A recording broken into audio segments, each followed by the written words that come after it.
What's up, guys? My name is Moo. I'm a college student who loves reading, and I'm here to share that love with all of you. This is my greatest nightmare. This book, my absolute greatest nightmare. The book we are talking about today is The Handmaid's Tale. It goes without saying, this book is one that is infamous, even more so with the Hulu series that came out a couple years ago about it. But this book I just devoured. I read it so quickly because it horrified me so bad. As a woman who does not ever want kids and who has never wanted kids since as long as I can remember, there is not a time in my life that I can remember wanting kids. This book was my greatest nightmare. Let's just read the summary and we'll jump straight into it. Offred is a handmaid in the Republic of Gilead. She may leave the home of the commander and his wife once a day to walk to food markets whose signs are now pictures instead of words because women are no longer allowed to read. She must lie on her back once a month and pray that the commander makes her pregnant because in an age of declining births, Offred and the other handmaids are valued only if their ovaries are viable. Offred can remember the years before, when she lived and made love with her husband Luke, when she played with and protected her daughter, when she had a job, money of her own, and access to knowledge. But all of that is gone now. Everything has changed. In rich, pure language and a story so powerful it will move you to tears, Margaret Atwood has drawn a chilling portrait of a future that may not be so far away. Sorry.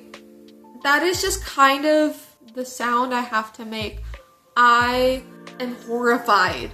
This book is horrifying to me. What's more is it is so well written. The story and the world are so fleshed out that it didn't feel unrealistic. Do I think that the world of The Handmaid's Tale is ever going to happen? No, I do not. And this book is set in 2005, so hey, good job guys, we didn't get there. But the thought that this book is set in an alternate universe, an alternate parallel universe, that everything up until a certain point was the exact same in history until something changed and it ended up in this. Margaret Atwood is a genius.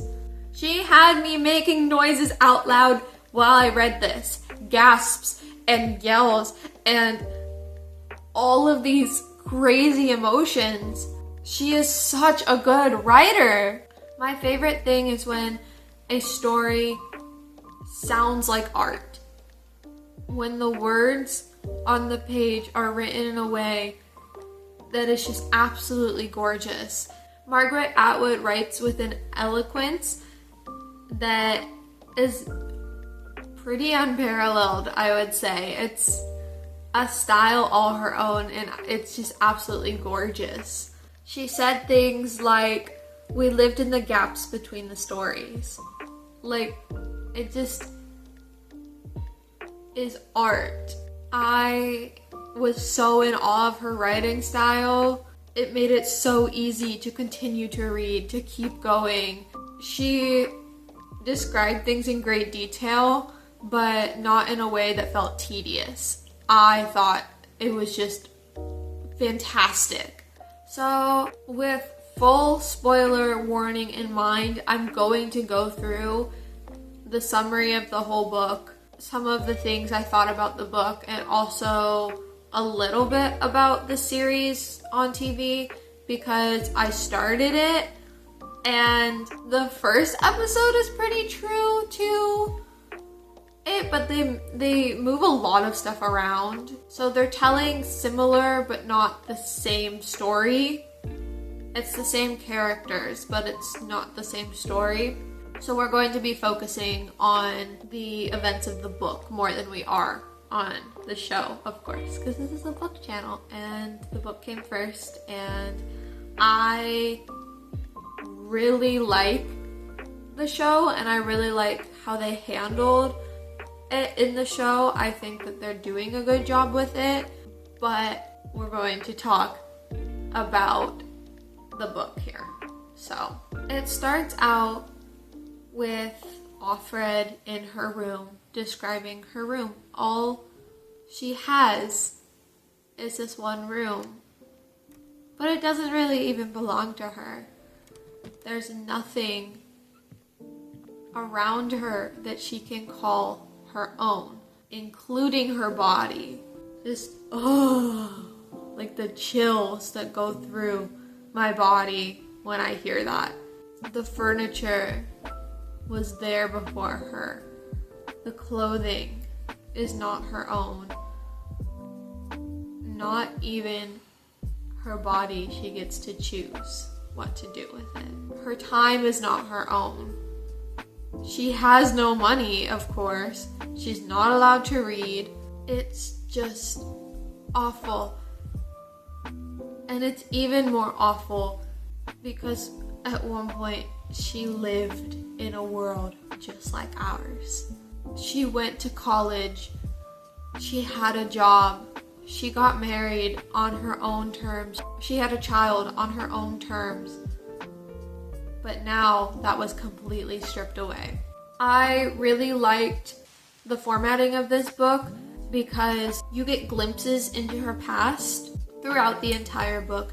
You never get a full picture like, this is what happened, X, Y, and Z happened at this time. But throughout the entire book, you get pieces of the puzzle that you can then fit together and understand what happened. It's just devastating. It to go from an education and a life of her choosing to a life where her entire job is to have the child of a man she does not know and certainly does not love.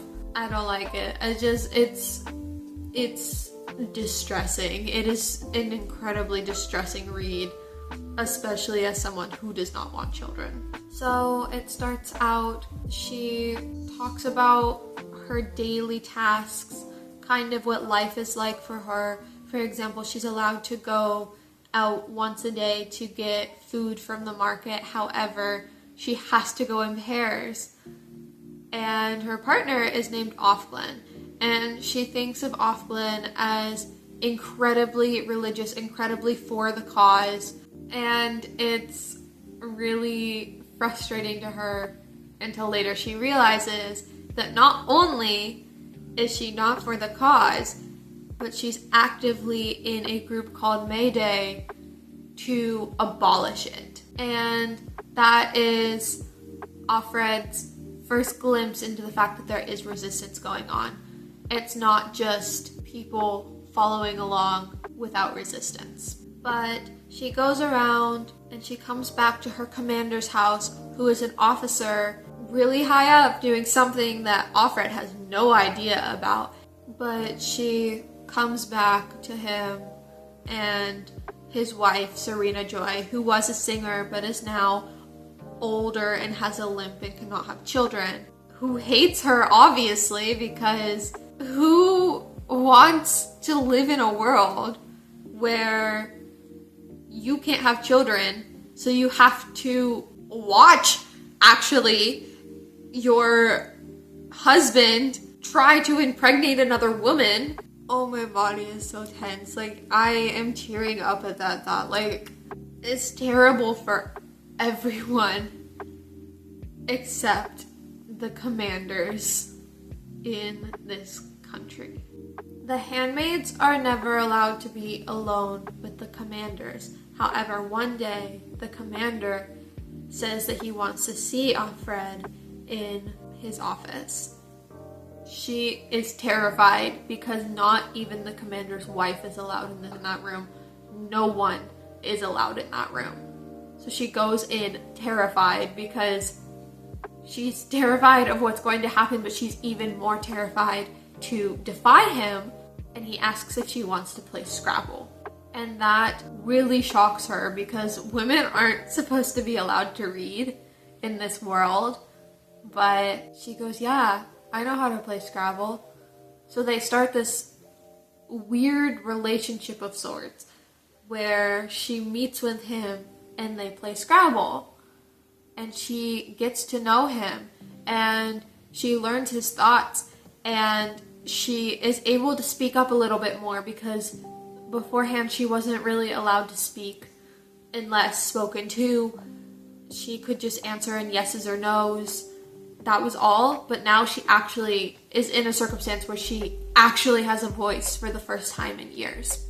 And the conversation of equality comes up, and that's when the commander starts to become pretty icky for me. Because obviously I was wary of him beforehand, but he became icky to me when they were talking about equality, and Offred says that she just wants things better for everyone, and the commander says better never means better for everyone. It always means worse for some. Which, no, equality is not a finite thing. One person having more of one thing does not mean that this person has less. Giving equal rights and equal opportunities to everyone does not mean you get less. Perhaps you have less privilege, but isn't relinquishing some of that privilege better for the sake of humankind? My kitty came to say hi. I think I would give up an amount of the privilege I have in order for everyone to have equal opportunities, because I know my worth. I know my abilities. I know that my worth is not based on my identity. And I know that is the same for everybody. Your worth is based on your character. We live in a world where people try to pretend that your worth is based on these inconsequential differences between us. And while we should celebrate our differences and we should understand what makes us different, those differences don't make anyone better or worse. It just makes us different. We all have different perspectives. We all have different ideas and values. But if we just talked to each other, I believe there's so much more common ground in humanity than people believe. I mean, think about it. No matter what culture you go to, you can read a person's face. You can understand, no matter what culture, when a person is happy, when a person is distressed, when a person is angry. I see people using hand gestures and other things all around the world, and it just reminds me how similar all of us are on the most fundamental levels. My cat is staring at me while I record. So it makes me so upset that people want to control things so badly that they make things up in their head. I have just never understood why control is so important to people. It always fails in the end. I'm just living in a world like that. The control of women because it's better for society. It just is disgusting for me. And it makes me mad that there are people in this world who do think like the commander, who do say, you know, in this world, better for some does not mean better for everyone. And I just don't agree that that is 100% true. So after a while, the commander takes out this crazy outfit with sequins and feathers, like a bodysuit of sorts, and says, I want you to put this on. I want you to put makeup on.